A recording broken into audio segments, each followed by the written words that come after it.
कैसे हैं आप लोग। मैं देवराज चौहान आप सभी का स्वागत करता हूं अपने YouTube channel Devraj chemistry classes पर।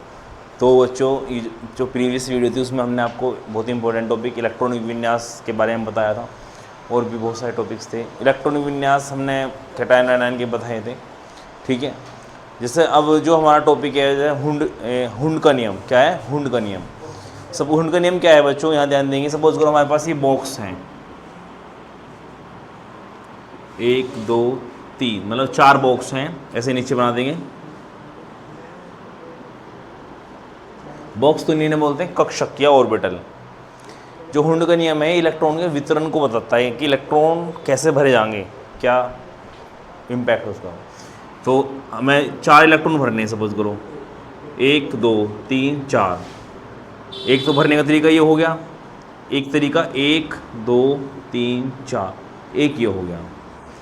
तो हुंड का नियम यही बोलता है कि किसी उपकोष के ऑर्बिटल में अनपेयर्ड इलेक्ट्रॉन, ये क्या है? अयुग्मित इलेक्ट्रॉन, जो तुम्हें दिख रही है, इन्हें क्या बोलते हैं बच्चे? अयुग्मित इलेक्ट्रॉन, अनपेयर्ड इलेक्ट्रॉन ये, और ये है पेयर्ड इलेक्ट्रॉन, इनके जोड़े हैं। तो अनपेयर्ड इलेक्ट्रॉन मैक्सिमम होने चाहिए और उनकी जो स्पिन की डायरेक्शन है वो भी सेम। देखो सारे के सारे ऊपर को है, सबकी सेम है। इसकी ऊपर को ये नीचे को, अपोजिट हो गया। तो इनकी स्पिन की डायरेक्शन सेम होनी चाहिए। ये क्या है? हुंड का नियम। वितरण जो डिस्ट्रीब्यूशन करेंगे इलेक्ट्रॉन का, जो डिस्ट्रीब्यूशन होगा अकॉर्डिंग टू ये होगा। इसे बोलते हैं हुंड्स लॉ। क्या बोलते हैं बच्चे? Hund's law. ऐसे नहीं होगा।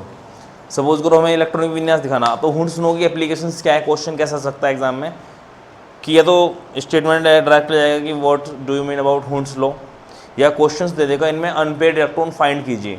क्या करें? अनपेयर्ड इलेक्ट्रॉन फाइंड करो। तो हमें अनपेयर्ड इलेक्ट्रॉन फाइंड कैसे करने पड़ेंगे? तो यहाँ ध्यान देंगे, Fe3 पॉजिटिव में हमें अनपेयर्ड इलेक्ट्रॉन कैलकुलेट करने हैं। किस में बेटे? Fe3 पॉजिटिव में। तो हमें क्या करना पड़ेगा? सबसे पहले इसका इलेक्ट्रॉनिक कॉन्फ़िगरेशन करना पड़ेगा। तो 1s2 2s2 2p6 3s2 3p6 4s2 and 3d6। ये हमने इलेक्ट्रॉनिक कॉन्फ़िगरेशन बना दिया, ये हमने एक इलेक्ट्रॉनिक कॉन्फ़िगरेशन तैयार कर दिया। अब हमें 3 इलेक्ट्रॉन फाइंड करने हैं। तो बच्चों क्या लगेगा? 3 इलेक्ट्रॉन इसमें से निकाल दो। 3d10 जो 6 है वो बाद में आ रहा है, बट ये जो सामने लिखा हुआ 4, यहाँ 3 लिखा हुआ है, 2 लिखा हुआ, यहाँ 1 लिखा हुआ, ये सेल को रिप्रेजेंट कर रहा। यहाँ 4 लिखा हुआ, तो इसके अंदर कितने सेल ओपन है? 4। अब सपोज करो किसी परमाणु के अंदर, एटम के अंदर 4 सेल ओपन है, तो उसमें outer most orbit cell 4th वाली बैठेगी या 3rd वाली? 4th वाली बैठेगी ना ऑब्वियसली। ये तो किसी वजह से पहला आ रही है। वजह से क्यों आ रही है? इसकी एनर्जी कम है थोड़ा, ये इस वजह से पहला आ रही है। हमें सपोज करो कितने इलेक्ट्रॉन निकालने बच्चे? 3। तो पहले इसमें से निकलेंगे 2 इसमें से, फिर 1 इसमें से। तो Fe3 पॉजिटिव, ये तो Fe का बना, और Fe3 पॉजिटिव का क्या बनेगा बच्चे? 1s2 2s2 2p6 3s2 3p6, 2 इसमें से गए, 1 इसमें से, क्या बनेगा बच्चे? 3d5। हम ये ना लिख के, इतना बड़ा ना लिख के, शॉर्ट करने के लिए एग्जाम में इलेक्ट्रॉनिक कॉन्फ़िगरेशन शॉर्ट करने के लिए ये ना लिख के क्या लिख सकते हैं? AR क्या लिख सकते हैं? आर्गन भी लिख सकते हैं, और 3d5 बन गया। अनपेयर्ड इलेक्ट्रॉन फाइंड करने हैं इसमें मैक्सिमम। डी में कितने ऑर्बिटल बनते हैं? 5। कितने ऑर्बिटल बनेंगे बच्चे? 5। आगे क्वांटम नंबर पढ़ेंगे, उसमें मेन डिटेल उसमें पता चल जाएगी। तो कितने अनपेयर्ड इलेक्ट्रॉन इसमें अयुग्मित इलेक्ट्रॉन होंगे? देखो 1 2 3 4, मतलब 5 इसमें ऑर्बिटल हैं। 1 2 3 4 5।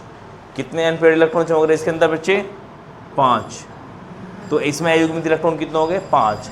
अनपेयर्ड इलेक्ट्रॉन मतलब जिन इलेक्ट्रॉन के जोड़े नहीं बन रहे, उन्हें क्या बोलते हैं? अनपेयर्ड इलेक्ट्रॉन, ठीक है। तो क्वांटम, नेक्स्ट हमारा जो टॉपिक होगा वो क्या होगा बच्चे? Quantum number. तो बच्चों जैसे कि आपके सामने टॉपिक लिखा हुआ क्वांटम संख्या, और क्वांटम संख्या के टाइप्स हैं। मुख्य क्वांटम संख्या, दिगंशी क्वांटम संख्या, मुख्य क्वांटम संख्या और चक्रण क्वांटम संख्या। इनके बेस में लिखा हुआ है कोष, उपकोष, कक्षक, चक्रण। क्वांटम नंबर इसे बोलते हैं क्वांटम नंबर। ये इसको बोलते हैं प्रिंसिपल क्वांटम नंबर, ये एजीमुथल क्वांटम नंबर, ये मैग्नेटिक क्वांटम नंबर, ये स्पिन क्वांटम नंबर। मतलब जो मुख्य क्वांटम संख्या है बच्चे, मतलब जो प्रिंसिपल क्वांटम नंबर है, वो हमें कोष के बारे में जानकारी देती है। किसके बारे में नॉलेज प्रोवाइड कराती है? सेल के बारे में। जो दिगंसी क्वांटम संख्या है बच्चे, वो हमें उपकोष के बारे में जानकारी देती है, मतलब सबसेल के बारे में। एजीमुथल क्वांटम नंबर वो क्या होता है बच्चे, जो हमें सबसेल के बारे में हमें नॉलेज प्रोवाइड कराता है, उसे बोलते हैं एजीमुथल क्वांटम नंबर्स।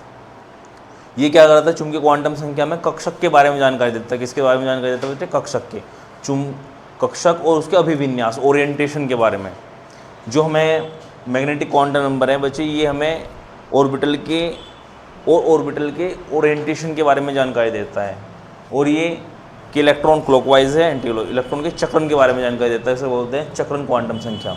इसको एन से रिप्रेजेंट करते हैं, इसको एल से, इसको स्मॉल एम से और इसको एस से।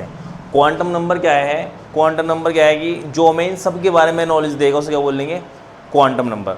वे संख्या जो हमें कोष, इलेक्ट्रॉन के कोष, उपकोष, कक्षक और उनके चक्रण के बारे में जानकारी देती है, उन्हें क्या बोलते हैं, क्वांटम संख्या कहते हैं। ठीक है, जो हमारा बच्चे मुख्य क्वांटम संख्या है, इसको हम एन से रिप्रेजेंट करते हैं। एन की वैल्यू 1, 2, 3, 4 एंड 5 एंड सुन कुछ भी हो सकती है एन की वैल्यू, जो मुख्य क्वांटम संख्या, ये कोष के बारे में बताएगा। ठीक है, जो हमारा नेक्स्ट दिगंसी क्वांटम संख्या है, इसको हम आगे पढ़ेंगे डिटेल में। तो बच्चों ये जो हमें दिगंसी क्वांटम संख्या है, इसका फॉर्मूला है L बराबर 0 से n-1 तक सही पूर्णांक।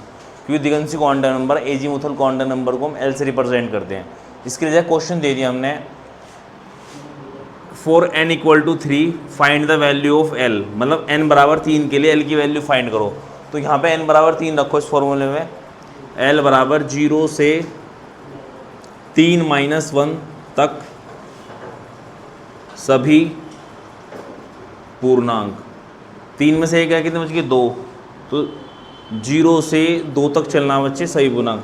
अच्छा भाई बताओ, 0 से हम 2 तक जा रहे हैं, तो 0 से 2 तक जाने में कौन कौन सा आएगा बच्चे, 0 आएगा, 1 आएगा और 2 आएगा। तो L की वैल्यू बच्चे कितना आएगी, 0, 1, 2। एक बात ध्यान से देखो, n की वैल्यू उसने कितनी दी, 3 दी थी। n बराबर 3 के लिए हमें वो फाइंड करवा रहा है L की वैल्यू। तो देखो अगर तुम एक बात दो गौर से दो, तो n बराबर 3 के लिए L की वैल्यू कितनी आई, 3 आई बच्चे। बस उससे जो वैल्यू हमें गिवन देगा n की वैल्यू, उससे कम आएगी, 0 ऐड हो जाएगा, 0, 1, 2। सपोज करो उसने कहा n बराबर 4 के लिए, n बराबर 4 के लिए हमें L की वैल्यू फाइंड करनी। किसकी वैल्यू फाइंड करनी, n बराबर 4 के लिए L की वैल्यू फाइंड करनी। तो बच्चे हम डायरेक्टली बता सकते हैं कि L की वैल्यू कितनी आएगी, n की वैल्यू कितनी है, 4, तो वैल्यू L की 4 ही आएगी, बट n से एक कम आएगी, 0, 1, 2, 3। चाहे इस फॉर्मूले में रख के देख लो आप, भाई इनकी वैल्यू 4 है तो L की वैल्यू कितनी आएगी, 4 ही आएंगी, 0, 1, 2, 3। यहाँ एक नोट बन सकता है मोस्ट इंपॉर्टेंट, ये तो L की वैल्यू है, ये क्या हो जाएंगी, सबसेल 0 वो S P D F।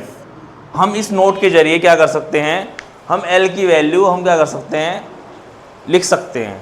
भाई S के लिए L की वैल्यू 0 होगी, P के लिए L की वैल्यू 1 होगी, D के लिए L की वैल्यू कितनी होगी, 2, और F के लिए L की वैल्यू कितनी होगी, 3।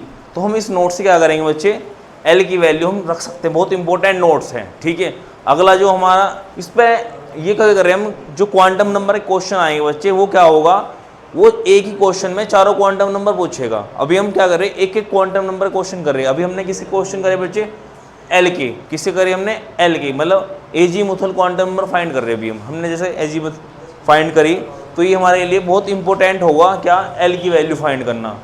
किसकी वैल्यू, L की वैल्यू फाइंड करना। अगला जो हमारा टॉपिक है वो होगा चुंबकीय क्वांटम संख्या। तो बच्चों में क्या है, चुंबकीय क्वांटम संख्या मतलब मैग्नेटिक क्वांटम नंबर, इसको हम से रिप्रेजेंट करते हैं। ये इसका फॉर्मूला -L से +L तक 0 से सही पूर्णांक। तो अगर वो हमें बच्चे m की वैल्यू पूछ रहा है तो हमें L की वैल्यू देगा और m की वैल्यू फाइंड करनी पड़ेगी। उसने कहा फॉर L = 1 के लिए m की वैल्यू बताओ, तो हमें इस फॉर्मूले में जहाँ जहाँ L है वहाँ पे 1 रखना पड़ेगा और m की वैल्यू फाइंड करनी पड़ेगी। तो m की वैल्यू कितना आएगी, -1, 2 हमें +1 तक जाना है और 0 भी ऐड करना, -1, 0 और +1। भाई उसने क्वेश्चन फॉर्मूला क्या है हमारा, -L से +L तक 0 सही पूर्णांक, और L की वैल्यू कितनी दी, 1। तो मतलब -1 से +1 तक चलना है और 0 भी ऐड करना, तो -1, 0, +1। फॉर L = 2 के लिए हमें m की वैल्यू फाइंड करनी है।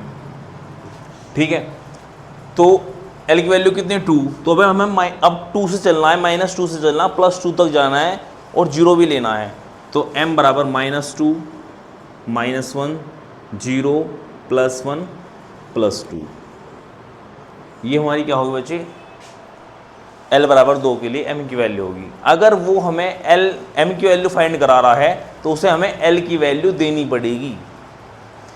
l बराबर 3 के लिए कितनी होगी, m की वैल्यू आ जाएगी 7 आएंगे टोटल, 3 माइनस की 3 प्लस की और 0, -3 -2 -1 0 +1 +2 +3, ये हमारी m की value magnetic quantum numbers.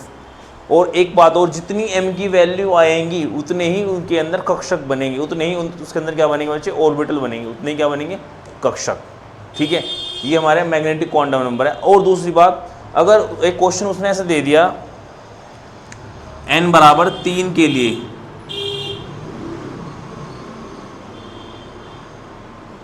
m की वैल्यू फाइंड करो, हमें n बराबर 3 के लिए m की वैल्यू फाइंड करा रहा है, तो क्या करना, अब n से तो m की वैल्यू नहीं निकलती, m की वैल्यू निकलेगी l से, तो हमें क्या करना पड़ेगा, पहले l से n से l की वैल्यू फाइंड करनी पड़ेगी। तो n बराबर 3 के लिए l की वैल्यू कितने आएंगे बच्चे, 0 1 2, ये हमारी l की वैल्यू आ गई 0 1 2। अब क्या करना पड़ेगा, l की हर एक वैल्यू के लिए m की वैल्यू फाइंड करनी पड़ेगी। पहले l बराबर 0 के लिए m का मान निकाल लो, फिर l बराबर 1 के लिए m का मान निकाल लो, फिर l बराबर 2 के लिए m का मान निकाल लो। l बराबर 0 के लिए m की वैल्यू कितनी होगी बच्चे, 0। l बराबर 1 के लिए ये रही m की वैल्यू, l बराबर 2 के लिए ये रही m की वैल्यू। तो हर एक l के हर एक मान के लिए m की वैल्यू फाइंड करनी पड़ेगी। ठीक है, नेक्स्ट क्या बच्चे, चक्रण क्वांटम संख्या। क्या है बच्चे, चक्रण क्वांटम संख्या। चक्रण क्वांटम संख्या बहुत आसान है, जो स्पिन के बारे में जानकारी देगा। इसमें तो बहुत, अगर हमारा इलेक्ट्रॉन बच्चे ऊपर को है तो +1/2, नीचे के लिए तो -1/2। अगर इलेक्ट्रॉन ऊपर है तो +1/2 होगा, नीचे हो तो -1/2, क्योंकि चक्रण टोटल जितना क्लॉकवाइज घूमेगा उतना ही एंटी क्लॉकवाइज, टोटल विक्षेप क्या होगा, 0 होगा। ठीक है, अब देखो क्वेश्चन कैसा आता है इस पे, ये तो हमने छोटे छोटे सब क्वेश्चन करे। फॉर एग्जांपल उसने कहा 3D10 लिखा हुआ है, 3D10 में हमें 6th इलेक्ट्रॉन के लिए चारों क्वांटम नंबर फाइंड करने हैं। तो जो स्टार्टिंग में लिखा होता है ये होता है हमारी n की वैल्यू। क्या होती है बच्चे, n की वैल्यू।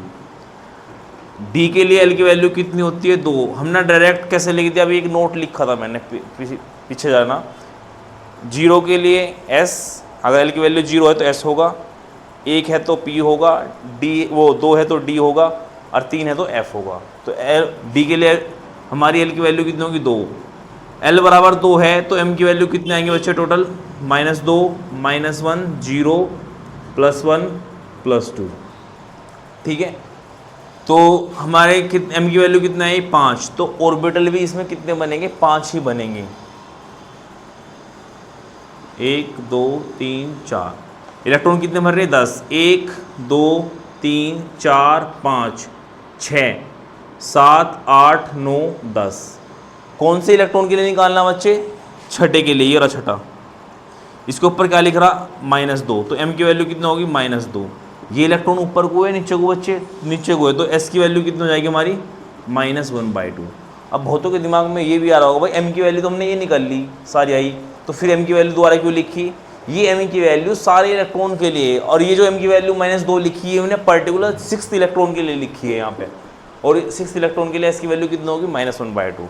तो बच्चों इस वीडियो को थोड़ा शॉर्ट आज इसलिए करना पड़ेगा, तो हमारे कैमरे में थोड़ी सी टेक्निकल फॉल्ट आ रहा, इस वजह से अगला जो वीडियो होगी इसमें अभी तो हमने क्वांटम नंबर समझाया है, क्वेश्चन एक ही कराया है। अगली जो वीडियो में सारे भर भरे क्वांटम नंबर के क्वेश्चन कराए जाएंगे, पाउली का एक्सटेंस लो। ठीक है, तो इस असुविधा के लिए खेद है थोड़ा। अगर वीडियो अच्छी लगे तो लाइक करें, शेयर करें और कमेंट करें। धन्यवाद।